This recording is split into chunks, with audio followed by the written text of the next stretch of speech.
UP के 69,000 शिक्षक भर्ती मामले में हाईकोर्ट के फैसले के बाद से एक और जहां कई टीचर्स का भविष्य अंधेरे में है, वहीं दूसरी ओर सियासी उठापटक जारी है। दरअसल इलाहाबाद हाईकोर्ट की लखनऊ बेंच ने शिक्षक भर्ती की मेरिट लिस्ट रद्द कर दी है। सरकार को 69,000 सहायक अध्यापक भर्ती परीक्षा का परिणाम नए सिरे से जारी करने का आदेश दिया गया है। कोर्ट के इस फैसले पर टीचर्स अब सुप्रीम कोर्ट जाने की तैयारी में है। हाईकोर्ट के इस फैसले को अनारक्षित वर्ग के अभ्यर्थी सुप्रीम कोर्ट में चुनौती देने के लिए तैयार है। अनारक्षित छात्रा मोर्चा के प्रदेश प्रभारी धर्मेंद्र मिश्र के मुताबिक 1994 की आरक्षण नियमावली सिर्फ एक सीधी भर्ती में लागू होनी चाहिए, जिसकी एक ही परीक्षा होती है।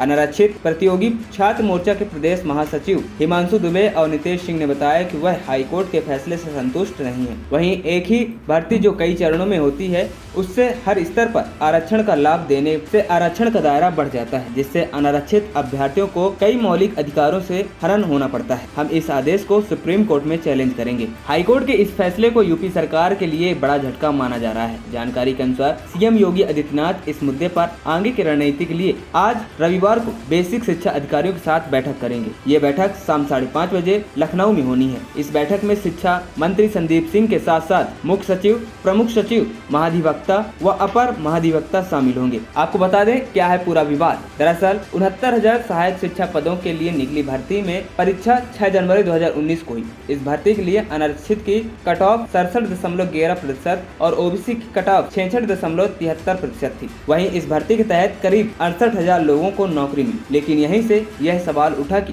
69,000 भर्ती में आरक्षण नियमों को लेकर अनदेखी की गई। बेसिक शिक्षा नियमावली 1981 का पालन सही से नहीं किया गया। 69,000 भर्ती के अभ्यर्थियों को जो इस विरोध के साथ आंदोलन के लिए सड़क पर उतर गए, उनका कहना था कि इस नियमावली में साफ साफ कोई ओबीसी वर्ग का अभ्यर्थी अगर अनारक्षित श्रेणी के कट ऑफ से अधिक नंबर पाता है तो उसे ओबीसी कोटे में नहीं बल्कि अनारक्षित श्रेणी में नौकरी मिलेगी, यानी वह आरक्षण के दायरे में नहीं गिना जाएगा। इसके बाद से 69,000 शिक्षक भर्ती का पेंच उलझ गया। आंदोलनरत अभ्यर्थियों ने दावा किया कि 69,000 भर्ती शिक्षा में ओबीसी वर्ग को 27% की जगह मात्र 3.86% आरक्षण मिलना चाहिए, यानी ओबीसी वर्ग को 18,598 सीट में से मात्र 2,637 सीट मिली। जब उस वक्त सरकार का कहना था कि करीब 31,000 ओबीसी वर्ग के लोगों की नियुक्ति की गई है। वहीं सरकार के इस बयान पर अभ्यर्थियों ने बेसिक शिक्षा नियमावली 1981 तथा आरक्षण नियमावली 1994 का हवाला देते हुए कहा कि ओबीसी वर्ग के जिन 31,000 लोगों को नियुक्ति दी गई है, उनमें से करीब 29,000 अनारक्षित कोटे से सीट पाने के हकदार। प्रदर्शन कर रहे अभ्यर्थियों ने कहा कि हमें 29,000 ओबीसी वर्ग के लोगों को आरक्षण देने के दायरे से जोड़ना सही नहीं है। ठीक इसी तरह अभ्यर्थियों का आरोप है कि 69,000